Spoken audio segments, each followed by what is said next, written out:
When new SLST 9 to 12 notification, upper primary group C group D headmaster রিক্রুটমেন্টের notification কবে দেবে? তো আজকের ভিডিওতে এই নিয়ে আমি আলোচনা করব না। আমি আজকে আলোচনা করব, যদি তোমরা চাকরি পেতে যাও তো লড়াই করো, রাজপথ দখল করো।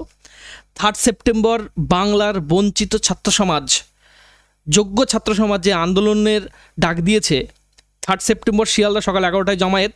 তো আমি সেটা নিয়ে আমি বিস্তারিত আলোচনা করব। তোমরা ভালো করেই জানো, প্রত্যেকবার ভোটের আগে বা দুর্গাপুজোর আগে নিয়োগ বিজ্ঞপ্তির কিছু কথা ওঠে, বিভিন্ন সংবাদ মাধ্যম বা বিভিন্ন ক্ষেত্রে বলা হয়, কিন্তু ভোট মিটে গেলে বা দুর্গাপুজো চলে গেলে আর কোনো কিন্তু নোটিফিকেশানের কোনো নামগন্ধ করে না সরকার। তো যারা এই থাম্বনেল দেখে ভিডিওর ভিতরে প্রবেশ করেছো, তাদেরকে রিকোয়েস্ট, তোমরা প্রথম থেকে শেষ পর্যন্ত ভিডিওটি দেখবে এবং অবশ্যই তোমরা কিন্তু রাজপথ দখল করো, তোমরা কিন্তু লড়াইয়ে যাবে, আন্দোলনে যাবে। তোমরা ইতিমধ্যে দেখেছো যে বাংলাদেশে কি হয়েছে। বাংলাদেশে কিন্তু সাধারণ জনগণ কি করেছে, সরকারকে ফেলে দিয়েছে। সরকারকে ফেলে দিয়ে তারা তাদের পছন্দ মতো যে সরকার, তাদের কিন্তু সেখানে অবতীর্ণ করেছে। তো আমাদেরকেও কিন্তু তেমন করে কিন্তু আন্দোলন করতে হবে, হয় এবার নয় নেভার। এটা কিন্তু তোমাদের মনে রাখতে হবে। আবারও বলি, হয় এবার নয় নেভার। তো চলো আমরা ভিডিওটি শুরু করি। তোমরা কিভাবে আন্দোলনে যাবে, আন্দোলনের বিস্তারিত আমি আলোচনা করব, কিভাবে তোমরা খবর পাবে, কিভাবে তোমরা গ্রুপে যুক্ত হবে। তো সমস্ত কিছু আপডেট তোমাদেরকে আমি এই ভিডিওটির মাধ্যমে দিয়ে দিচ্ছি। তো স্কিপ না করে ভিডিওটি তোমরা প্রথম থেকে শেষ পর্যন্ত দেখবে। আশা করি তোমাদের উপকার হবে। তো চলো আমরা চলে যাই, আস্তে আস্তে ভিডিওর মধ্যে প্রবেশ করি। তো যে টপিকটি আমরা দেখতে পাচ্ছি যে আমার চাকরি আমার অধিকার,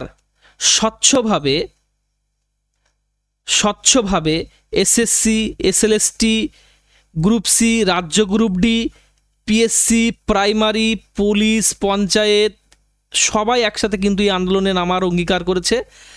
3 সেপ্টেম্বর 2024 কলকাতার রাজপথে অর্থাৎ শিয়ালদায় সকাল 11টায় জমায়েত করতে বলা হয়েছে। ওয়েস্ট বেঙ্গল স্টুডেন্ট পাওয়ার, এবার গর্জে ওঠো বাংলা, বাংলার বঞ্চিত যুব সমাজ। তো আমি যেটা বলতে চাই, আর বসে থেকো না সাথী, পথে নামো, আন্দোলন করো। একটাই দাবি থাকবে আমাদের, যতক্ষণ না পর্যন্ত বিজ্ঞপ্তি দেবেন প্রত্যেকটি ক্ষেত্রে নিয়োগের যেখানে যত শূন্য পদ রয়েছে, ততক্ষণ পর্যন্ত কিন্তু আমরা রাজপথ ছাড়বো না। এই পণ নিয়ে কিন্তু আমরা আন্দোলনে যাব। বাড়িতে কেউ বসে থেকো না, বাড়িতে বসে থাকতে কিন্তু বয়সই বাড়বে। তোমরা ইতিমধ্যে দেখেছো যে আরজিকর কাণ্ড নিয়ে কলকাতার বুকে যে আন্দোলন হয়েছিল, সেখানে কিন্তু ছাত্র সমাজের মধ্যে অনেক একটু যাদের বয়স বেশি তারাও কিন্তু আন্দোলনে অংশগ্রহণ করেছে। কিছু মানুষ ছিল তারা ছাত্র নয়, কিন্তু সমাজের তাগিদে, সমাজের সুবিচারের তাগিদে তারা কিন্তু পথে নেমেছে। আমাদের সঙ্গে কিন্তু অনেকেই কিন্তু প্যাম মেলাবেন আশা করা যাচ্ছে।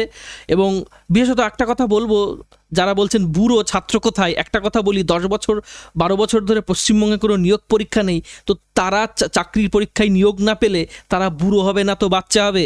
আমার এই প্রশ্নটা কিন্তু থাকছে সকলের কাছে। তোমরাও কিন্তু এই কথাটাই প্রত্যেককে বলবে, ঠিক আছে?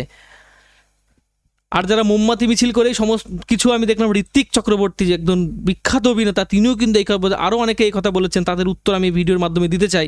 আমি বলতে চাই যে যারা 10-12 বছর ধরে অপেক্ষা করছে, যাদের নিয়োগ নেই, তারা বুড়ো হবে না তো ছোকরা হবে, তারা বাচ্চা হবে, তাই না? সমস্ত বিভাগের আপ টু ডেট শূন্যপদে স্বচ্ছতার সাথে নিয়োগের দাবিতে তোমরা সবাই কিন্তু একসাথে লড়াইয়ে আসো, মিছিল বিক্ষোভে যোগ দাও। 3 সেপ্টেম্বর 2024 মঙ্গলবার, সময় সকাল 11টা, কলকাতা শিয়ালদা বিগ বাজারের সামনে। এক হও, পথে নামো, জেগে ওঠো ছাত্র যুবর দল, রাজপথে রাত কাটালে ফিরে পাবে নতুন সকাল। এটা কিন্তু মনে রাখতে হবে।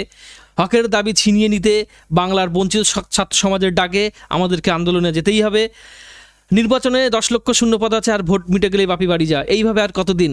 সকল সহযোদ্ধাদের বলছি, চাকরির দাবিতে, তোমার হকের দাবিতে, তোমার ভবিষ্যতের দাবিতে, ভবিষ্যৎ যারা রয়েছে তাদের সুরক্ষার দাবিতে কিন্তু আমাদের আন্দোলনকে আসতেই হবে। বাংলার চাকরি প্রার্থী দখল করো, কলকাতা রাজপথ, বেকারত্ব থেকে মুক্তির লড়াইতে আপনি আসছেন তো? তোমাদের কিন্তু প্রশ্ন করেছে, বা যারা বয়স্করা আছেন আপনাদেরকে প্রশ্ন করা হয়েছে, আপনারা আসছেন তো? অবশ্যই যাবেন না কেন? আমিও যাব। আমার যারা ছাত্রছাত্রীরা রয়েছে তারাও কিন্তু এই আন্দোলনে অংশগ্রহণ করবে বলে আমি আশা রাখছি। তো চলো তোমরা কিভাবে যুক্ত হবে আমি সেটা নিয়ে বলি। তোমরা যুক্ত হওয়ার জন্য এই যে টেলিগ্রাম চ্যানেলটা দেখতে পাচ্ছ, এই টেলিগ্রাম চ্যানেলটার নাম হচ্ছে বাংলার বঞ্চিত যুব সমাজ। তোমরা চাইলে টেলিগ্রামে সার্চ করতে পারো t.me/youtube ইউথ অফ বেঙ্গল 24। তোমরা সার্চ করলে কিন্তু এটা পেতে পারো। আমি এই লিঙ্কটা আমার ডিসক্রিপশন বক্সে আমি লিখে শেয়ার করে দিচ্ছি। তোমরা এই লিঙ্কে ক্লিক করে প্রত্যেকে গ্রুপে যুক্ত হয়ে যাও। বাংলার প্রত্যেকটা যারা বঞ্চিত চাকরি প্রার্থী রয়েছে, বঞ্চিত যুব সমাজ রয়েছে, তারা কিন্তু সকলেই এই গ্রুপের যুক্ত হয়ে যাও। তোমরা তোমাদের অধিকার বুঝে নাও, আন্দোলনে চলো। তো এটাই আমার বলার ছিল। তো আশা রাখছি সবাই কিন্তু আন্দোলনে অংশগ্রহণ করবে। সবাই কিন্তু যে স্বৈরাচারী সরকার রয়েছে, যে চাকরি না দেওয়ার সরকার রয়েছে, ছাত্রদেরকে বুড়ো করে দেওয়ার সরকার রয়েছে, তাদেরকে কিন্তু আমাদের জানিয়ে দিতে হবে যে বাংলার ছাত্র সমাজও কিন্তু আজ পিছিয়ে নেই। বাংলার ছাত্র সমাজও কিন্তু আন্দোলনের কোনো অংশে কম নয়। বাংলার ছাত্র সমাজ চাইলে কিন্তু রাজার সিংহাসনও কিন্তু টলিয়ে দিতে পারে, রাজাকেও কিন্তু রাজ্য থেকে বিতাড়িত করতে পারে। কারণ জনগণই প্রধান, আর তার ভিতরে তো ছাত্র সমাজের কোনো কথাই নেই। কারণ ছাত্র সমাজ যা করতে পারবে আর কেউ কিছু করতে পারবে না। ছাত্র পাওয়ার, স্টুডেন্ট পাওয়ার, রয়্যাল পাওয়ার। তো এই হচ্ছে আজকের কথা। আজকে এ পর্যন্তই। আমি পরবর্তী আপডেট তোমাদেরকে আন্দোলন সম্পর্কিত আপডেট আমি তোমাদেরকে পরবর্তী ভিডিওর মাধ্যমে জানাচ্ছি। আর যে থাম্বনেল দিয়ে ভিডিওটি শুরু করেছিলাম, এই কথাগুলো বা এই আপডেটটা আমি পরবর্তী দিনে আমি দেবো। When new SLST 9-12 notification, upper primary group C group D headmaster recruitment হবে। তো এই রিলেটেড যে বিজ্ঞপ্তির খবর বা কবে বেরোবে বা কবে বেরোবে না, কবে কী হতে চলেছে, ডিটেলস আপডেট আমি দেবো। তো আজকে এখন এই পর্যন্তই। দেখা হচ্ছে পরের ভিডিওতে। ভালো থাকবে। Have a good day. বন্দে মাতারাম। জয় হিন্দ। ইনকলাব জিন্দাবাদ।